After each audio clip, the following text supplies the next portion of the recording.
நீங்க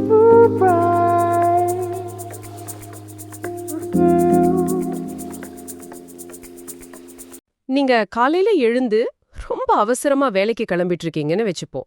வழக்கம் போல கண்ணாடிய பாக்குறீங்க.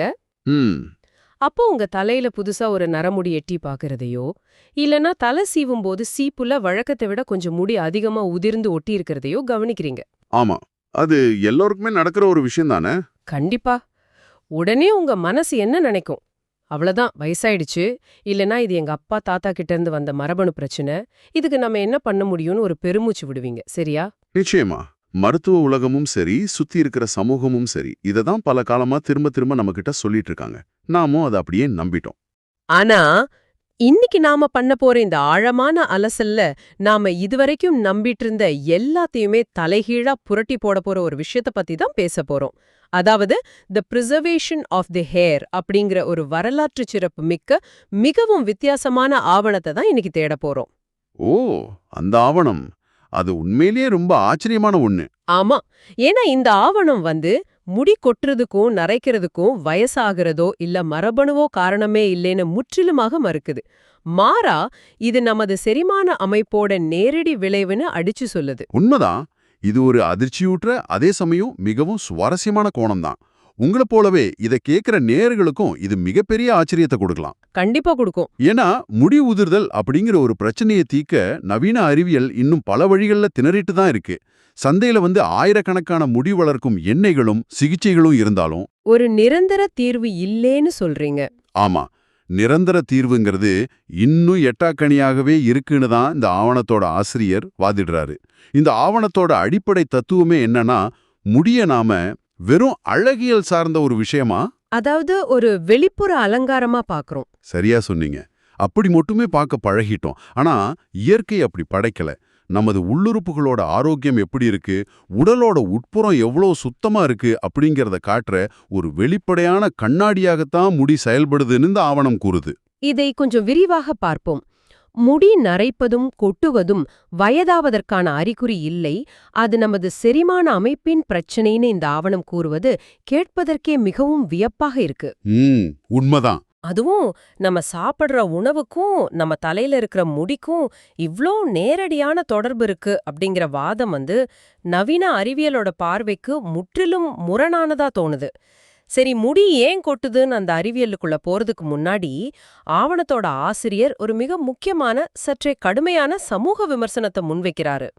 ஆமா, அவர் விமர்சிக்கிற விதம் ரொம்பவே வித்தியாசமானது. அதாவது நவீன சமூகம் எப்படி முடிய கையாளுது அப்படிங்கறத அவர் ரொம்ப கடுமையா சாடுறாரு இல்லையா? ஆமா, கட்டாயமா. இந்த ஆவணத்தோட முதல் பகுதியே ஒரு சமூக மற்றும் அழகியல் விமர்சனமாகத்தான் தொடங்குது. ஆசிரியர் என்ன சொல்றாருன்னா, மனிதர்கள் இயற்கையின் படைப்புல ஒரு உன்னதமானவங்க, அதாவது படைப்பின் கிரீடம்னு மனிதர்கள் அவர் வர்ணிக்கிறாரு. ஓ, படைப்பின் கிரீடம், அழகான வார்த்தை. ஆமா, அந்த கிரீடத்தை அலங்கரிக்கிற உண்மையான ஆபரணமே நம்ம முடிதான்னு அவர் வாதிடுறார். ஆனா இன்றைய நவீன காலத்துல ஆண்களும் சரி பெண்களும் சரி தங்கள் தலையில உள்ள முடிகளை மிகச் சிறிதா வெட்டி கொள்றதையும் முகச்சவரம், அதாவது ஷேவிங் செஞ்சுக்கிறதையும் பார்த்து அவர் ரொம்ப வேதனைப்படுறார். இத அவர் சாதாரண ஃபேஷனை ஏத்துக்கல இல்லையா? நிச்சயமா எடுத்துக்கல. மாறா இத விருப்பத்துடனும் கட்டாயத்தின் பேரிலும் செய்யப்படும் தலை துண்டிப்புன்னு ரொம்ப கடுமையான வார்த்தைகள்ல விமர்சிக்கிறார். அட, தலை துண்டிப்பா! அவர் பயன்படுத்துற அந்த ஒரு வார்த்தை என்ன ரொம்பவே சிந்திக்க வச்சது. குறுகிய முடி கொண்டவங்கள, தாடி இல்லாதவங்கள அவர் உயிருள்ள மண்டையோடுகள்னு அழைக்கிறார். ஆமா, உயிருள்ள மண்டையோடுகள். ரொம்ப அழுத்தமான பதிவு அது. நிறமற்ற, உணர்ச்சியற்ற, அழகியல் இல்லாத முகங்கள்னு இன்றைய மனிதர்களை அவர் வர்ணிக்கிறார். இத படிக்கும்போது எனக்கு ஒன்னு தோணுச்சு. நேயர்களே, நீங்களும் கொஞ்சம் யோசிச்சு பாருங்க. இது எப்படி இருக்குன்னா, சொல்லுங்க, முகத்துல ஏதோ ஒரு நோய் காரணமா ஒரு பெரிய தழும்பு இருக்குன்னு வச்சுப்போம். அந்த நோய வேரோடு குணப்படுத்தாம அதோட மேல அதிகப்படியான மேக்கப் போட்டு மறைச்சிட்டு, அந்த மேக்கப் தான் இன்றைய ஃபேஷன்னு நம்ம பெருமையா சொல்றது போல இருக்கு ஆசிரியரோட இந்த விமர்சனம். ரொம்ப சரியான ஒரு ஒப்பீடு. அதாவது நாம ஒரு குறைய மறைக்கிறோம், அதையே நாகரிகம்னு நம்புறோம். இதுல ஆச்சரியப்பட வேண்டிய விஷயம் என்னவென்றால், மனிதர்கள் ஏன் இப்படி முடி வெட்டுறதையும் ஷேவிங் பண்றதையும் ஒரு உலகளாவிய வழக்கமாகவே மாத்திக்கிட்டாங்க அப்படிங்கிறதுக்கான ஆசிரியரோட விளக்கம்தான். ஓ, ஓ, அதுக்கு ஒரு விளக்கம் கொடுத்திருக்காரா? ஆமா, இது சும்மா ஒரு நாள் தோன்றின ஃபேஷன் கிடையாது. இயற்கையாகவே மனிதர்களுக்கு முடி அழகாக, சீராக, மென்மையாக வளர வேண்டும். ஆனா பல தலைமுறைகளா மனிதர்கள் தவறான உணவுகளை சாப்பிட்டு உள்ளுறுப்புகள்ல ஏற்படுற நோய்த்தன்மையின் காரணமாக. அதாவது அந்த இன்னமார்பிட்னஸ்னு சொல்றாங்களே அதுவா? ஆமா, அதேதான். அந்த நோய்த்தன்மையின் காரணமா முடி சமனற்றதாகவும் கரடுமுரடானதாகவும் நோய்த்தன்மை கொண்ட ஒரு விகாரமான பொருளாகவும் வளரத் தொடங்கிடுச்சு. அடக்கடவுளே! இப்படிப்பட்ட ஒரு அசிங்கமான நோயோட வெளிப்பாடா இருக்கிற முடிய வச்சுக்கிட்டு வெளியே நடமாட முடியாததால தான் வேற வழியில்லாம மனிதர்கள் அதை வெட்டி எறியவோ ஷேவ் செய்யவும் பழகிக்கிட்டாங்கன்னு ஆசிரியர் சொல்றாரு. அப்போ உள்ளே இருக்கிற நோயை மறைக்கிறதுக்காக மனித குலம் கண்டுபிடிச்ச ஒரு தந்திரம் தான் இந்த முடிவெட்டுற பழக்கம்னு சொல்றாரு. ஆமா, அது காலப்போக்குல ஒரு நாகரிகமா மாறி இன்னைக்கு அதுதான் சரின்னு நாம நம்ப தொடங்கிட்டோம். ஆஹா, இது உண்மையிலே ஒரு கசப்பான சமூக பார்வை போல தோணுதே.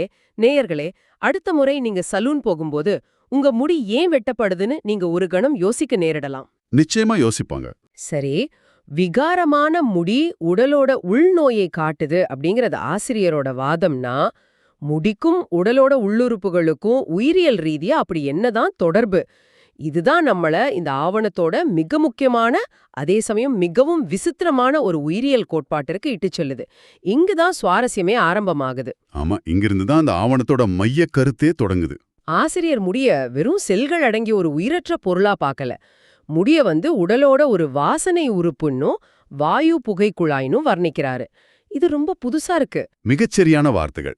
இது நாம கொஞ்சம் ஆழமா ஆனா மிக தெளிவா புரிஞ்சுக்கணும். பொதுவா நமக்கு வியர்வை வரும்போது அது அதிகமா தலையிலையும் அக்குள் பகுதியிலும் தான் வரும் அப்படிங்கிறது நமக்கு தெரியும். ஆமா, சாதாரணமா நடக்கிற ஒண்ணுதான். இப்ப டாக்டர் ஜேகர் அப்படிங்கிற ஒரு அறிஞரோட கூற்ற வச்சு ஆசிரியர் விளக்குறாரு. என்னன்னா, நோயுற்ற ஒரு மனிதரோட வியர்வை துர்நாற்றம் வீசும். நோயே ஒரு துர்நாற்றம் தான்னு ஆசிரியரோட வாதம். ஓஹோ! அதாவது உங்க உடலோட உள்ளே ஆரோக்கியம் இல்லைன்னா உங்க உடல் ஒரு கெட்ட வாசனையை வெளியேற்றும். ஒரு நிமிஷம் பொறுங்க. எனக்கு இங்க ஒரு மிகப்பெரிய சந்தேகம் வருது. இதை என்னால அவ்வளவு எளிதா நம்ப முடியல. ஒருவேளை நேயர்களுக்கும் இதே சந்தேகம் வரலாம். என்ன சந்தேகம்னு சொல்லுங்க. அப்போ முடி கொட்டுறது அப்படிங்கிறது தலப்பகுதியில உள்ள வேர்கள் பலலீனம் அடையறதாலயோ, இல்ல நமக்கு தேவையான புரதம் மாதிரி சத்துக்கள் கிடைக்காததாலயோ இல்லையா?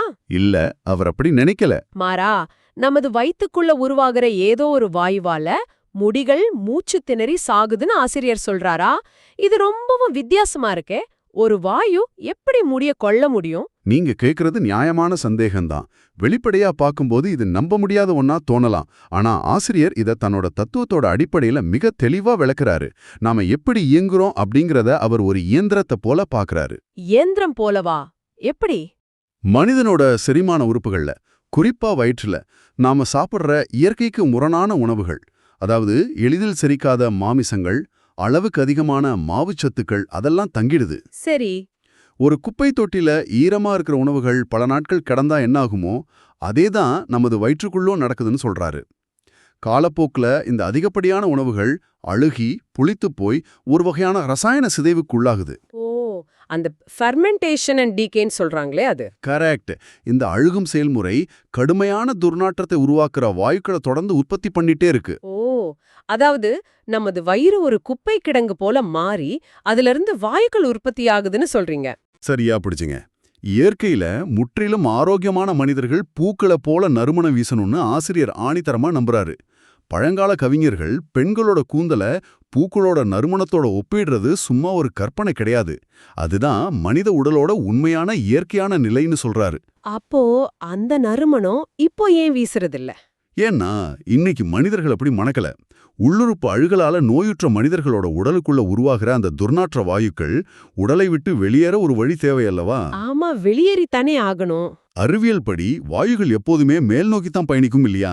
அதனால வயிற்றிலிருந்து கிளம்புற அந்த வாயுகள் கழுத்து வழியாக ஏறி உச்சந்தலை அடையுது.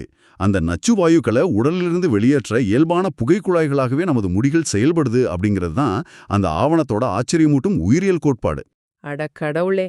அப்படி என்றால் மேலோட்டமா அழகா தோற்றமளிக்கிற ஒரு மனிதன் உள்ளே நாற்றமடிக்கிற செரிமான மண்டலத்தை வச்சுக்கிட்டு அந்த நாற்றம் தலையின் வழியாக வெளியேறிட்டு இருக்குன்னு தெரியாமலே. ஆமா. ஐயோ, என் முடி ஏன் கொட்டுதுன்னு புலம்பிட்டு இருக்கான்னு ஆவணம் சொல்றது ஒரு வகையில தர்க்க ரீதியா பொருந்தி போகுது. சரி, முடி ஒரு புகை குழாய் அப்படிங்கிறது உண்மையானால் அந்த புகைக்குழாய் வழியா வர்ற வாயு எப்படி முடிய நரைக்க செய்யுது அல்லது வழுக்கையை உருவாக்குது? அதுக்கு ஒரு முக்கியமான வேதியியல் விளக்கம் இருக்கு. ஓ, கெமிஸ்ட்ரி விளக்கம் ஏவேனும் அந்த ஆவணத்துல இருக்கா? கட்டாயமா இருக்கு. இங்கேயும் ஆசிரியர் ஒரு மிக துல்லியமான வேதியியல் நிகழ்வு முன்வைக்கிறாரு. வயிற்றிலிருந்து தலைக்கு சென்று வெளியேற அந்த துர்நாற்ற வாயுக்கள்ல என்ன இருக்குன்னு அவர் கூறுறாரு தெரியுமா? என்ன இருக்கு? கந்தக டை ஆக்சைடு, அதாவது சல்ஃபர் டை ஆக்சைடு பெருமளவுல கலந்திருக்குன்னு அவர் வாதிடுறாரு. இது சாதாரண வாயு அல்ல, மிகவும் கடுமையான அரிக்கும் தன்மை கொண்ட ஒரு நச்சு வாயு. கந்தக டை ஆக்சைடா? ஒரு நிமிஷம், பள்ளிக்கூடத்துல படிச்ச வேதியியல் எனக்கு நினைவுக்கு வருது. கந்தக டை ஆக்சைடு அப்படிங்கிறது ஒரு மிகச்சிறந்த வெளுப்பான், அதாவது ப்ளீச்சிங் ஏஜென்ட். எக்ஸாக்ட்லி. தொழிற்சாலைகள்ல காகிதங்களையோ அல்லது துணிகளையோ வெளுக்கச் செய்வதற்கு, அதாவது நிறத்த மாத்துறதுக்கு இத பயன்படுத்துவாங்க. ஓ, இப்ப புரியுது. ஆமா, இப்போ உங்களுக்கு அந்த தொடர்பு விளங்கியிருக்கும். ஆவணம் சொல்ல வர்ற விஷயம் மிக தெளிவு. வயிற்றிலிருந்து குழாய் வழியாம் வேல் நோக்கி வர்ற அந்த கந்தக டை ஆக்சைடு வாயு முடியோட இயற்கையான கருப்பு அல்லது பழுப்பு நிறத்தை வெளுக்கச் செய்யுது. அதனாலதான் முடி நரைக்குது, அதாவது வெள்ளை நிறமா மாறுது. மிகச் சரியா பிடிச்சிட்டீங்க. அது வெளுக்கிறது மட்டும் இல்ல, அந்த நச்சு வாயு தொடர்ந்து பல வருடங்களா தாக்குறதால முடியோட வேர்கள் அந்த அரிக்கும் தன்மையால செத்து போகுது. அட பாவமே!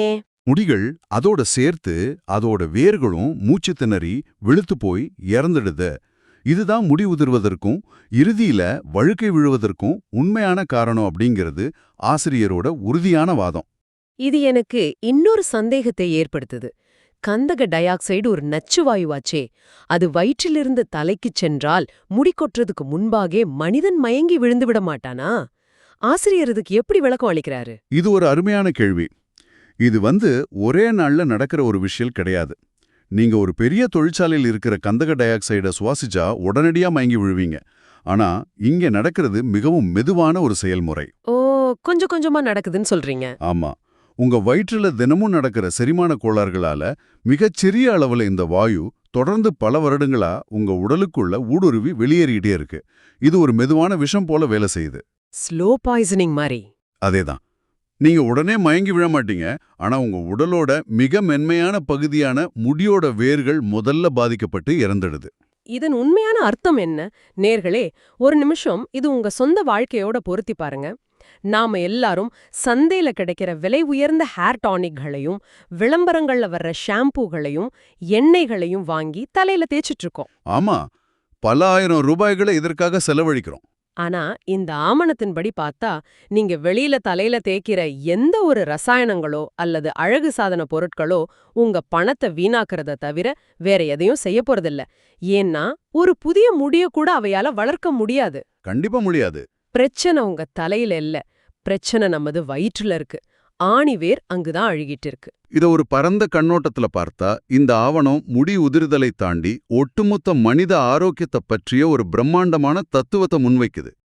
அது உடல்ல சேர்ற சளி மட்டுமே, அந்த மியூக்கஸ்ன்னு சொல்றோம்ல, அதுதான். சளினா நமக்கு ஜலதோஷம் வரும்போது மூக்குல வர்ற சளிய சொல்றாரா? இல்ல, அதைவிட ஆழமான ஒண்ணு. செரிமானத்துல தேங்குற கழிவுகள், நாம சாப்பிடுற கெட்டுப்போன உணவுகள் எல்லாமே நம்ம குடல்லையும் நரம்புகள்லையும் ஒருவித ஒட்டும் தன்மை கொண்ட கழிவா மாறி உடலை அடைத்துக்குதுன்னு சொல்றாரு. ஓ, அந்த அடைப்பு தான் பிரச்சனையா? ஆமா, இது அடைத்துக்கிறதால தான் வாயுக்கள் தலைக்கு ஏறுது. இதை எப்படி தீர்ப்பது? இதுக்கு ஆசிரியர் சொல்ற ஒரே தீர்வு சளியற்ற உணவு முறை மற்றும் உண்ணா நோன்பு. சளியற்ற உணவு முறைனா என்ன? அதை எப்படி பின்பற்றுவது? மனிதர்கள் தாங்கள் சாப்பிடுற முறைய முற்றிலுமா மாத்தணும்னு அவர் கூறுறாரு. அதாவது மனிதர்கள் சமைக்கப்படாத முற்றிலும் பழங்களை மட்டுமே உணவாக கொள்ளணும். பழங்கள் மட்டுமா? ஏன் பழங்கள் தெரியுமா? பழங்கள் மட்டும்தான் வயிற்றுல அழுகுவதில்லை. அவை எந்த விதமான புளிக்கும் வாயுக்களையும் சளியையும் உருவாக்குறதில்ல. மேலும் உண்ணா நோன்பு, அதாவது ஃபாஸ்டிங் இருக்கிறது உங்க செரிமான உறுப்புகளுக்கு ஓய்வு கொடுத்து ஏற்கனவே சேர்ந்துள்ள கழிவுகளை வெளியேற்ற உதவுது. அப்போ இது சாதாரண டயட் கிடையாதா? நிச்சயமா. இந்த டயட் அப்படிங்கிறது வெறும் ஒரு வார கட்டுப்பாடல்ல, இது ஒரு முழுமையான வாழ்க்கை முறை மாற்றம். ஆமா, இந்த சலியற்ற உணவு முறை மூலம் எப்படி ஒரு மனிதன் தன்னை முழுமையா குணப்படுத்திக்க முடியும் அப்படிங்கிறதுக்கு ஆவணத்துல ஆசிரியர் தன் சொந்த வாழ்க்கையையே ஒரு மிகப்பெரிய உதாரணமா நேயர்களுக்கு பகிர்றாரு. இதை நான் படிக்கும்போது எனக்கு ரொம்பவே ஆச்சரியமா இருந்துச்சு. அது ஒரு ரொம்ப இன்ஸ்பைரிங்கான கதை. ஆமா, சுமார் 10 வருடங்களுக்கு முன்பு ஆசிரியருக்கு நாள்பட்ட சிறுநீரக அழற்சி இருந்திருக்கு. அதோட மிக கடுமையான நரம்பு பிரச்சனையும் இருந்திருக்கு.